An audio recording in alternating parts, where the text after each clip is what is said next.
Apa yang sedang Anda lihat adalah potret penampakan dari sebuah laboratorium. Laboratorium adalah jantung dari kegiatan praktikum dan inovasi pendidikan. Namun, bagaimana jadinya jika fasilitas laboratorium tidak berfungsi sebagaimana mestinya?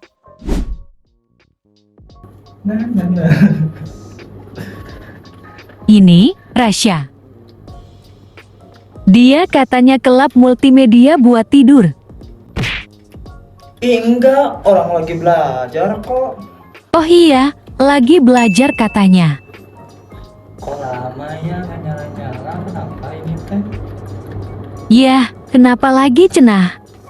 Kenapa, Sya? Nggak tahu nih, nggak nyala-nyala, udah saya tungguin. Masa sih? Kenapa Iya, ya? Kenapa ya? Kita tanya staf aja yuk. Pak. Kenapa? Ini Pak, kok nggak nyala ya komputernya? Padahal udah saya nyalain ini. Saya coba sebentar. Apanya ya Pak itu kira-kira? Ini sih kayaknya ya power supply-nya deh. Kayaknya power supply-nya deh. Lah, stafnya juga gak tau kayaknya. Ini kayaknya power supply-nya deh. Bener, Pak. Iya deh, kayaknya power supply-nya deh. Iya deh, nanti saya tanya dulu. Pak, belum nyala. Itu komputernya. Di banyak lembaga pendidikan, pengelolaan laboratorium masih mengalami berbagai kendala, di antaranya keterbatasan anggaran, kompleksitas perawatan, kecepatan perubahan teknologi, serta manajemen SDM yang kurang.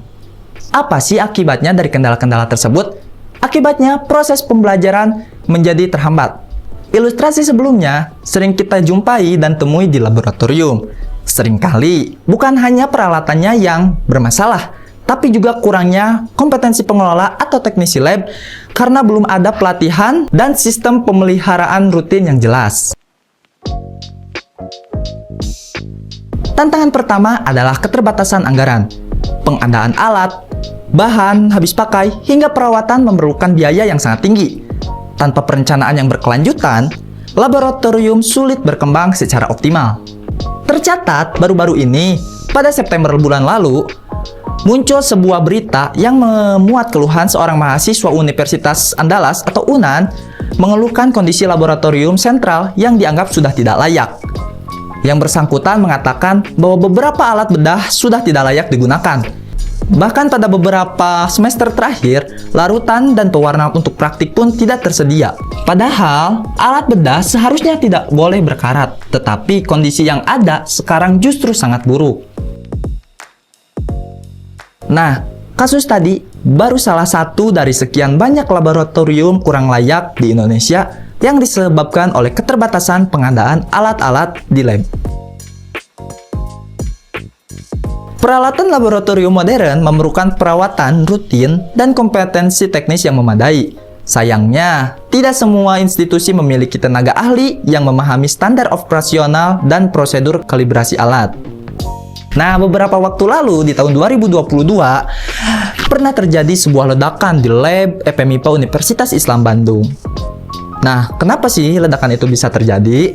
Ledakan ini terjadi saat dilaksanakan sebuah praktikum kimia dasar yang mengakibatkan 4 orang cedera. Tuh, diduga hal ini terjadi karena keadaan lab yang belum diperiksa sebelum melakukan percobaan. Nah, kasus ini menunjukkan pada kita bahwa perawatan rutin bersifat sangat penting dalam pengelolaan sebuah laboratorium. Koordinasi antar pengguna laboratorium seringkali belum efektif. Jadwal penggunaan yang tidak terintegrasi menyebabkan benturan waktu, tumpang tindih kegiatan, bahkan kehilangan data peminjaman alat. Keterbatasan sumber daya manusia menjadi tantangan besar. Banyak laboratorium di Indonesia dikelola hanya oleh 1 orang atau 2 orang saja, tanpa dukungan sistem digital yang memadai. Tentunya, kita tidak bisa mengharapkan 1 orang dapat mengerjakan suatu tugas yang seharusnya dikerjakan oleh banyak orang, kan? Teknologi berkembang dengan cepat. Tanpa pembaruan dan pelatihan berkelanjutan, laboratorium beresiko tertinggal dan investasinya menjadi tidak efisien. Selanjutnya ada teknologi yang berkembang dengan cepat. Kita haruslah dapat berpikir beberapa langkah ke depan dan mulai mempertimbangkan satu pertanyaan berikut. Apakah lab yang kita bangun saat ini dapat bertahan dan bermanfaat hingga 10 tahun ke depan?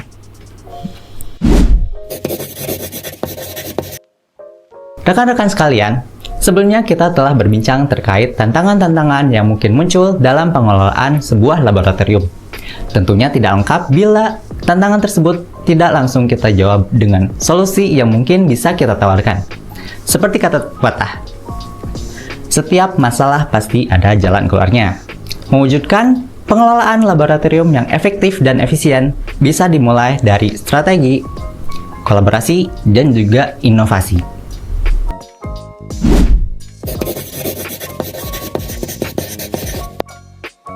Solusi yang pertama, lakukan perencanaan anggaran yang terstruktur dan berkelanjutan. Fokuskan dana pada alat prioritas dan sisihkan sebagian khusus untuk perawatan rutin. Berita sebelumnya telah menunjukkan bahwa di Indonesia sangat banyak keluhan terkait keterbatasan alat atas kurangnya anggaran dana yang disalurkan pada pengelolaan laboratorium. Nah, dengan perencanaan anggaran yang realistis dan berkelanjutan, semua keluhan-keluhan itu harapnya dapat diminimalisir. Solusi yang kedua terkait pemeliharaan yang berkala. Kita harus memastikan alat tetap berfungsi secara optimal. Evaluasi kondisi harus dilakukan setiap minggu dan juga setiap semester.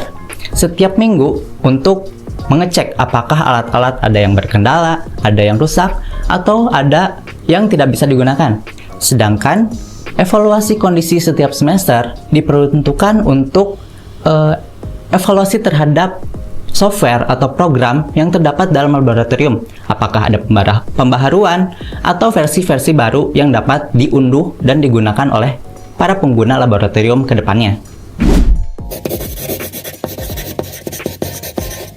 Solusi yang ketiga, penguatan kapasitas sumber daya manusia merupakan kunci penting dalam pengelolaan laboratorium. Pelatihan rutin meningkatkan kemampuan teknis, administrasi, dan keselamatan kerja di laboratorium. Tentunya, seorang pengawas laboratorium di laboratorium komputer haruslah memiliki kompetensi yang cukup. Bayangkan, seorang pengawas laboratorium komputer ketika dimintai tolong oleh mahasiswa yang terkendala mengoperasikan komputer, tetapi pengawas tersebut tidak memiliki kompetensi yang cukup untuk membantu mahasiswa tersebut. Tentunya terjadi kecanggungan. Untuk mencegah kondisi tersebut, tentunya pelatihan untuk meningkatkan kompetensi para pengawas laboratorium sangatlah diperlukan.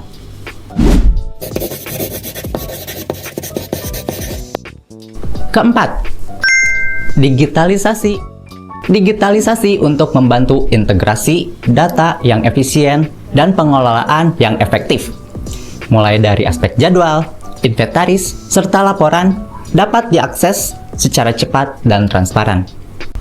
Dengan jadwal yang transparan, tentunya tidak akan terjadi keadaan di mana ada beberapa mahasiswa yang saling berebut untuk menggunakan laboratorium karena mereka tidak tahu siapa sih yang lagi menggunakan laboratorium saat ini.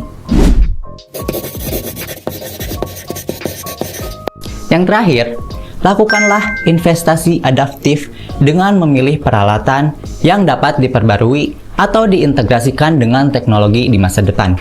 Apa sih maksudnya? Rekan-rekan sekalian, seperti yang kita tahu bahwa teknologi sangat berkembang dengan cepat. Teknologi yang kita pakai saat ini mungkin tidak akan kita pakai lagi di 1, 2, atau 3 tahun kemudian. Oleh karena itu, kita harus berpikir lebih panjang. Kita harus memikirkan, apa sih teknologi yang mungkin muncul, yang mungkin bisa kita integrasikan ke dalam laboratorium yang kita kelola. Nah, tidak terasa, kita telah sampai di penghujung video kali ini. Nah, untuk menutup video kali ini, saya akan menyampaikan satu kalimat penting.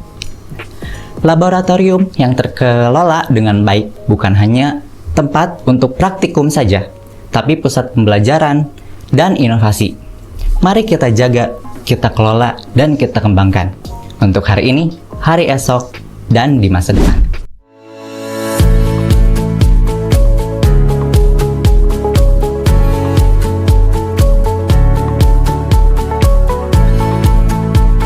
Pengadaan alat-alat dan nilai.